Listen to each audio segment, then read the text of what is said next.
आमतौर पर ना, जब भी हमारे दिमाग में किसी सुपर हीरो की छवि उभरती है तो हम क्या कल्पना करते हैं? मतलब कोई ऐसा व्यक्ति जिसके पास असीमित शारीरिक ताकत हो, जो पलक झपकती ही पूरी दुनिया को बचा ले। हाँ, और अक्सर उस असीम ताकत के साथ एक खास तरह का एटीट्यूड भी जुड़ा होता है। बिल्कुल। थोड़ा सा अहंकार कह लीजिए, या अपनी शक्तियों का प्रदर्शन करने की एक बेताबी। हम अक्सर ये मानकर ही चलते हैं कि जहां बेहिसाब ताकत होगी वहां थोड़ा बहुत नियंत्रण खोने का डर तो बना ही रहेगा। सही बात है। मानव इतिहास और हमारा मनोविज्ञान भी कुछ इसी तरफ इशारा करता है। मतलब असीम शक्ति और गहरी विनम्रता, ये दोनों गुण एक ही व्यक्ति में एक साथ देखना लगभग असंभव सा ही लगता है। एकदम असंभव सा। अक्सर यही होता है कि ताकत बढ़ते ही विनम्रता कम होने लगती है, या फिर कोई अत्यधिक विनम्र व्यक्ति है तो वो अपनी ताकत का सही आकलन ही नहीं कर पाता। एक चीज दूसरी को दबाई देती है। और देखिए, यही आज का हमारा ये विस्तृत अध्ययन सबसे दिलचस्प हो जाता है। आज की हमारी इस गहरी चर्चा का आधार एक बेहद खास स्रोत है, संपूर्ण श्री हनुमान कथा। जी। हम सब इस महाकाव्य के बुनियादी ढांचे से तो वाकिफ हैं ही, लेकिन आज हमारा मिशन सिर्फ उस कहानी को ऊपर ऊपर से दोहराना नहीं है। बिल्कुल नहीं। हम उन पन्नों के बीच छिपे मनोविज्ञान को खंगालने वाले हैं। हम ये समझने की कोशिश करेंगे कि कैसे एक पात्र, जिसके पास ब्रह्मांड की सबसे बड़ी शक्तियां हैं, वह अंततः अहंकार का नहीं बल्कि गहरी विनम्रता और भक्ति का सबसे बड़ा प्रतीक बन जाता है।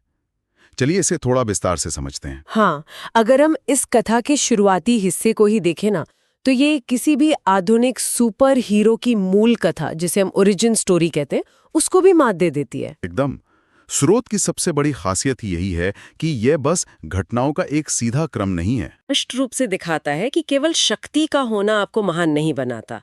उस शक्ति को कब, कहाँ और कैसे इस्तेमाल करना है, ये परिपक्वता सबसे ज्यादा मायने रखती है। सही कहा। ये असल में एक चंचल और असीम शक्तिशाली बच्चे से लेकर एक परम ज्ञानी रणनीतिकार बनने तक का सफर है। तो शुरुआत उसी घटना से करते हैं जो इस पूरी यात्रा की नींव रखती है, जन्म। और वो पहला कदम जिसने सब कुछ बदल दिया। माता अंजना और पिता केसरी के यहाँ जन्म, पवन देव का आशीर्वाद। हाँ, पवन पुत्र कहलाना। बिल्कुल। लेकिन जो घटना सबसे ज्यादा ध्यान खींचती है ना, वो है बचपन की वो भयानक छलांग। एक दिन आसमान में चमकते हुए सूर्य को देखा, उसे एक मीठा फल समझ लिया और बिना कुछ सोचे समझे उसे निगलने के लिए सीधे अंतरिक्ष की ओर छलांग लगा दी। इस घटना के भीतर ना दो बहुत गहरे विरोधाभास छुपे हैं। वो कैसे? देखिए, एक तरफ एक बच्चे की चरम मासूमियत है, जिसे सूरज और एक फल के बीच का अंतर ही नहीं पता, और दूसरी तरफ उसकी जन्मजात डरा देने वाली क्षमता है।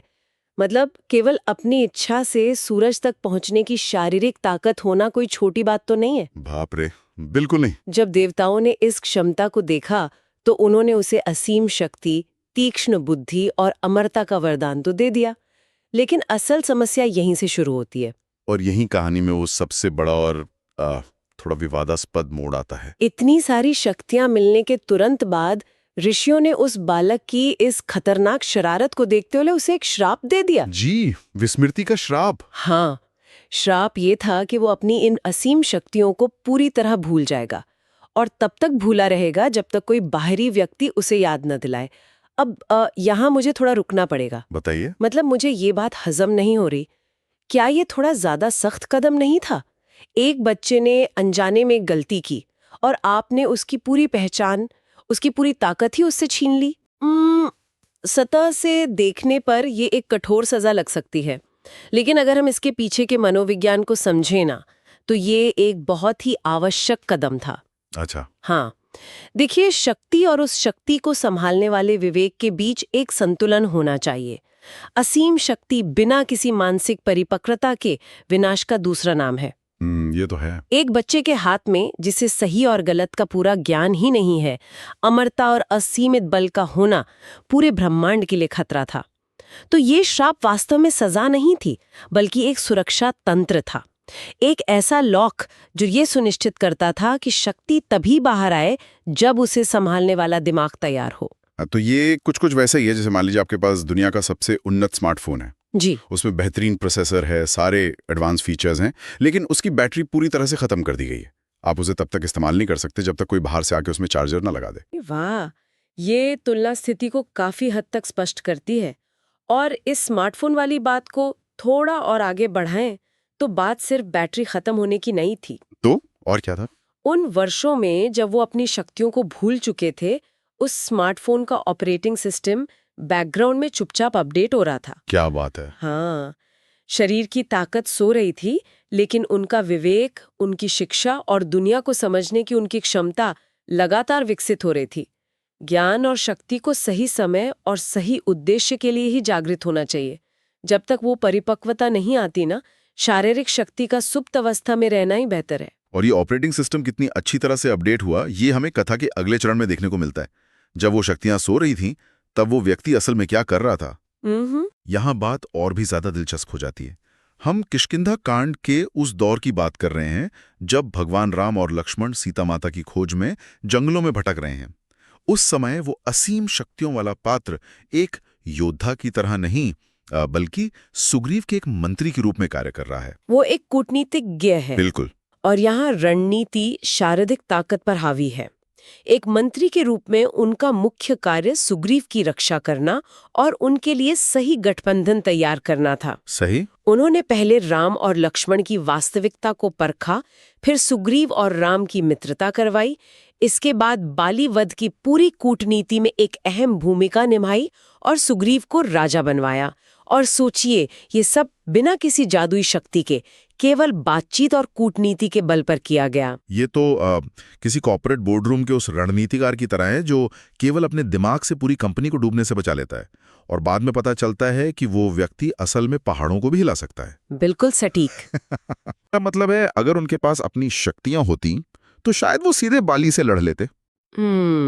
देखिए, शक्ति से सीधे लड़ना अक्सर और ज्यादा बड़ी समस्याएं पैदा कर देता है। कूटनीति आपको ये सिखाती है कि बिना लड़े कैसे जीता जाए और सही समय पर सही फैसले कैसे लिए जाएं। हाँ, ये बात तो है। सुग्रीव के मंत्री के रूप में उन्होंने जो धैर्य, लोगों को पढ़ने की क्षमता और बुद्धिमत्ता विकसित की, उसी ने उनके चरित्र में वो गहराई पैदा की जो बाद में उन्हें भगवान राम का सबसे विश्वसनीय दूत बनाती है।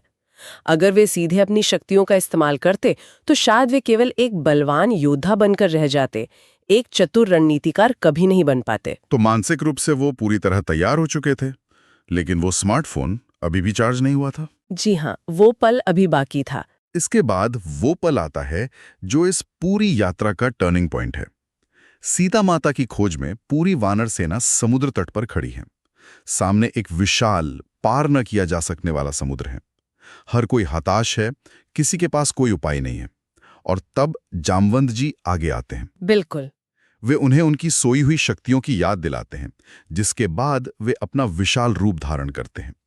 अब मेरा सवाल यह है कि क्या जामवंत जी का होना इतना ही जरूरी था?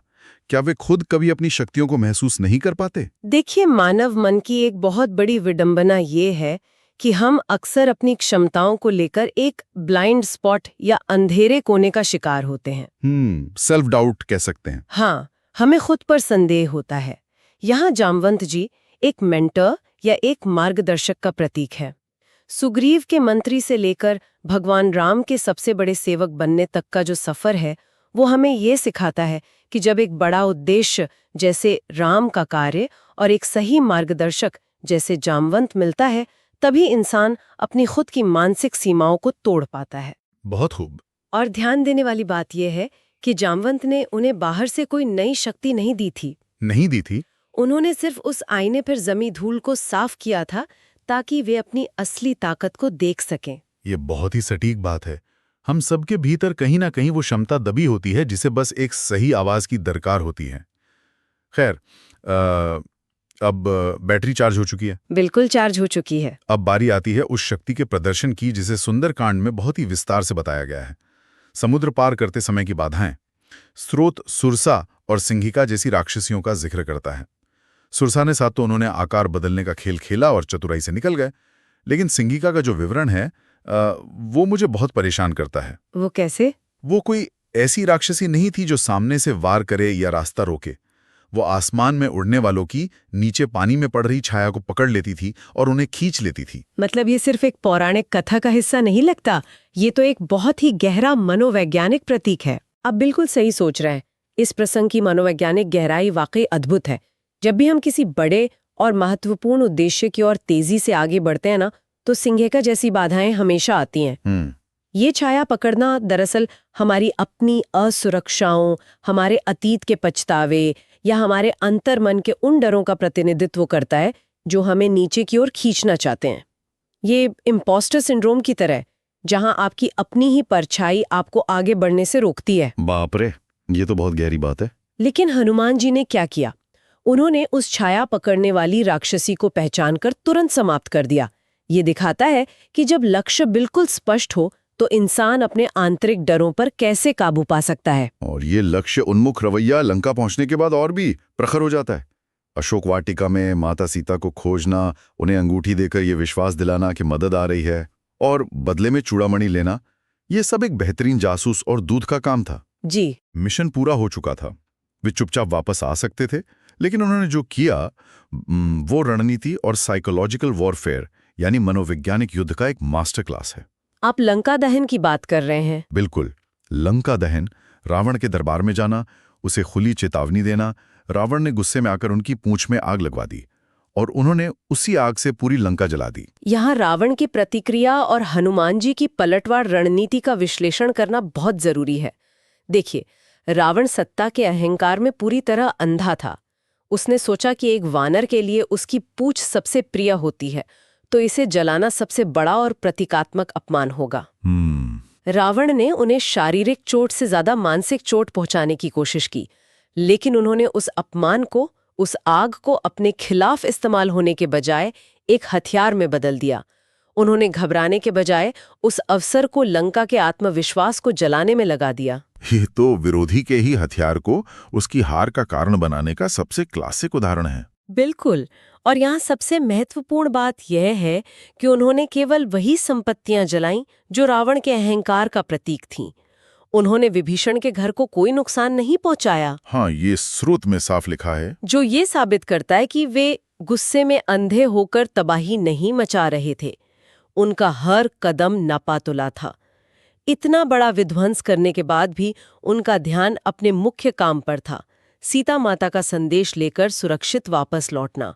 असीम शक्ति का ऐसा नियंत्रित उपयोग बहुत दुर्लभ होता है। वे अपने रास्ते से भटके नहीं, काम खत्म किया, एक मनोवैज्ञानिक जीत दर्ज की और वापस आ गए। अब जब हम इस कथा के सबसे तीव्र और हिंसक चरण की ओर बढ़ते हैं, राम रावण युद्ध, तो उनका एक बिल्कुल नया रूप सामने आता है। जी, संकट मोचन का रूप। हाँ, अब वे सिर्फ एक दूत या जासूस नहीं हैं, वे एक कमांडर हैं, सेना का नेतृत्व कर रहे हैं। और इसी महायुद्ध के बीच वो घटना घटती है जिसे स्रोत उनकी संकट मोचन छवि का सबसे बड़ा प्रमाण मानता है। लक्ष्मण जी के मूर्छित होने वाला प्रसंग। एकदम सही। मेघनाथ के एक घातक बाण से लक्ष्मण जी मृत्युशैया पर पहुंच जाते हैं। लंका का ही एक वैद्य बताता है कि सूर्योदय से पहले हिमालय से संजीवनी बूटी लानी होगी। वे तुरंत निकल पड़ते हैं, लेकिन वहां जाकर देखते हैं कि पूरा पहाड़ ही जड़ी बूटियों से भरा है और वे संजीवनी को पहचान नहीं पा रहे हैं। और तब वे जो करते हैं वो मेरी नजर में आउट ऑफ द बॉक्स सोचने की चरम सीमा है। वे पूरा का पूरा द्रोणागिरी पर्वत ही उखाड़ लाते हैं। हाँ, बिल्कुल। अगर मैं इसे आज की कॉर्पोरेट या आधुनिक दुनिया के नजरिए से देखूं, तो ये कुछ ऐसा है जैसे किसी प्रोजेक्ट मैनेजर ने अपने सबसे भरोसेमंद कर्मचारी से कोई एक बेहद जरूरी फाइल मांगी हो और कर्मचारी को वो फाइल लाखों फाइलों के बीच ना मिले, तो वो पूरा का पूरा सर्वर रूम ही उखाड़कर बॉस के सामने रख दे। बिल्कुल यही हुआ था। जरा सोचिए, उस वैद्य की हालत क्या हुई होगी जब उसने आसमान से एक पूरे पहाड़ को अपनी तरफ आते देखा होगा। लेकिन क्या ये जड़ी बूटियों के ज्ञान की कमी थी या फिर समय की कमी को देखते हुए लिया गया एक क्रूर लेकिन अचूक निर्णय? इसे हमें क्राइसिस मैनेजमेंट और दबाव में लिए गए निर्णायक फैसले के चश्मे से देखना चाहिए। देखिए, जब समय तेजी से रेत की तरह फिसल रहा हो और किसी के जीवन और मृत्यु का सवाल हो, तो प्रक्रिया या साधन से ज्यादा परिणाम मायने रखता है। Result oriented approach. हाँ, उनके पास इतना समय नहीं था कि वे हर एक बूटी को सूंघ कर या परख कर देखें। अगर वे ऐसा करते तो शायद सही बूटी मिल जाती, लेकिन तब तक लक्ष्मण जी के प्राण निकल चुके होते। उन्होंने उस एक चीज को ही जड़ से खत्म कर दिया जो देरी का कारण बन सकती थी, यानी खोजने की प्रक्रिया। मतलब उन्होंने प्रॉब्लम को सॉल्व करने के बजाय पूरी प्रॉब्लम को ही बाईपास कर दिया। यही एक महान नेतृत्व की निशानी है।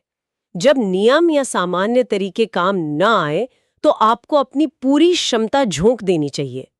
ये घटना सिर्फ उनकी शारीरिक ताकत का प्रदर्शन नहीं है, ये उनके समर्पण और किसी भी कीमत पर काम पूरा करने की अदम्य इच्छा शक्ति का प्रमाण है। लक्ष्य हर हाल में पूरा होना चाहिए, चाहे उसके लिए पहाड़ ही क्यों न उठाना पड़े। और उनका ये क्राइसिस मैनेजमेंट सफल रहा। लक्ष्मण जी की जान बच गई, युद्ध का रुख पलट गया, राम जी की विजय हुई और रावण मारा गया। जी। अब जब ये विशाल महाकाव्य अपने निष्कर्ष पर पहुंचता है तो हमें इस चरित्र की सबसे बड़ी और अंतिम परीक्षा देखने को मिलती है।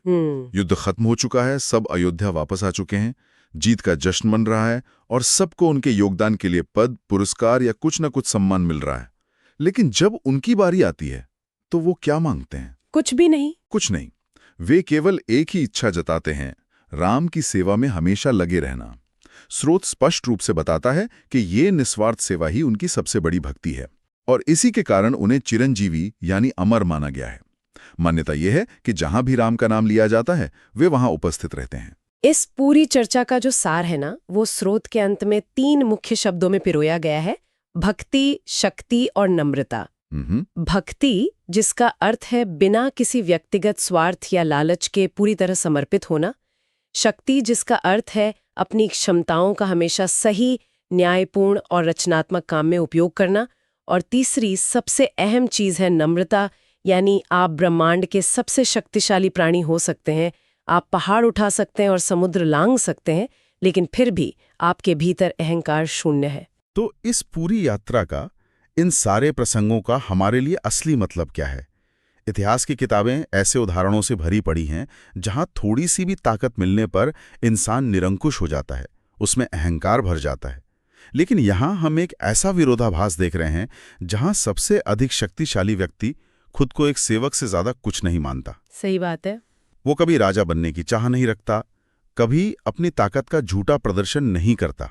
और यही वो बिंदु है जो उनके चरित्र को केवल एक पौराणिक महाकाव्य के नायक से उठाकर एक शाश्वत आदर्श बना देता है। आज के समाज में जहां हर कोई बस ताकत, अधिकार और नियंत्रण की होड़ में लगा है, ये चरित्र हमें याद दिलाता है कि सच्चा नेतृत्व और सच्ची महानता इस बात में नहीं है कि आप कितनों पर राज कर सकते हैं या कितनों को दबा सकते हैं। बिल्कुल। सच्ची महानता इस बात में है कि आप सफलता और ताकत की सर्वोच्च शिखर पर पहुंचकर भी कितने जमीन से जुड़े हुए हैं और अपनी उस ताकत का उपयोग दूसरों की सेवा के लिए कैसे करते हैं। जब शक्ति को सेवा और नम्रता से जोड़ दिया जाता है, तभी वो पूजनीय बनती है। ये एक बहुत ही खूबसूरत और गहरा निष्कर्ष है। एक उस चंचल बच्चे से जिसने सूरज को निगलने की कोशिश की थी, वहां से लेकर शक्ति, भक्ति और विनम्रता के सबसे महान प्रतीक बनने तक की ये यात्रा हमें ये दिखाती है कि कैसे सही मार्गदर्शन, चाहे वो कोई जामवंत हो, और एक निस्वार्थ उद्देश्य किसी के भी जीवन की पूरी दिशा बदल सकता है। हाँ, ये स्रोत सिर्फ एक कथा नहीं है, बल्कि हमारे अपने मनोविज्ञान को समझने का एक माध्यम है। बिल्कुल। और अब आज के इस विस्तृत अध्ययन को विराम देने से पहले मैं उस विचार की ओर वापस लौटना चाहता हूं जहां से हमने ये चर्चा शुरू की थी। हमने बात की थी शक्ति और उस पर नियंत्रण की। ये पूरा विश्लेषण हमें स्पष्ट रूप से दिखाता है कि असीम शक्ति तभी तक सुरक्षित, रचनात्मक और अर्थपूर्ण है जब तक वो किसी उच्च नैतिक उद्देश्य जैसे राम की भक्ति, सत्य और न्याय के अधीन हो। जी। ये सोचने वाली बात है कि आज के इस आधुनिक दौर में जहां हर व्यक्ति, हर संस्था और हर देश केवल और अधिक शक्ति, तकनीक और अधिकार हासिल करने के पीछे भाग रहा है, यदि उस बेतहाशा शक्ति को सही दिशा देने वाला कोई उच्च आदर्श, कोई नैतिक दिशा न हो, तो क्या होगा? विनाशी होगा। बिल्कुल। बिना किसी मार्गदर्शक सिद्धांत के वो शक्ति लंका को तो जलाई देगी, लेकिन अंततः वो खुद को भी भस्म कर देगी। और एक और बात, हमने शुरुआत में उस शराब की बात की थी जिसने उनकी शक्तियों को सुला दिया था। क्या यह संभव नहीं है कि हम सभी के भीतर भी वैसी ही असीम क्षमताएं, कुछ कर गुजरने की वैसी ही एक ताकत छिपी हो? और शायद आज उस ताकत को बाहर आने से रोकने वाला कोई पौराणिक श्राप नहीं है, बल्कि आज हमारा अपना ही अहंकार वो श्राप बन चुका है जो हमें कभी किसी सही जामवंत की बात को सुनने या समझने ही नहीं देता। ये तो बहुत ही सोचने वाली बात है। हाँ, ये एक ऐसा दार्शनिक सवाल है जो इस कथा की सीमाओं को लांघकर सीधे हमारे आज के जीवन से जुड़ जाता है। इसी गहरे विचार के साथ हम आज के इस विस्तृत चर्चा को यहीं समाप्त करते हैं। सीखते रहिए और अपने भीतर छिपी हुई उस अपार संभावनाओं को पहचानने का प्रयास करते रहिए।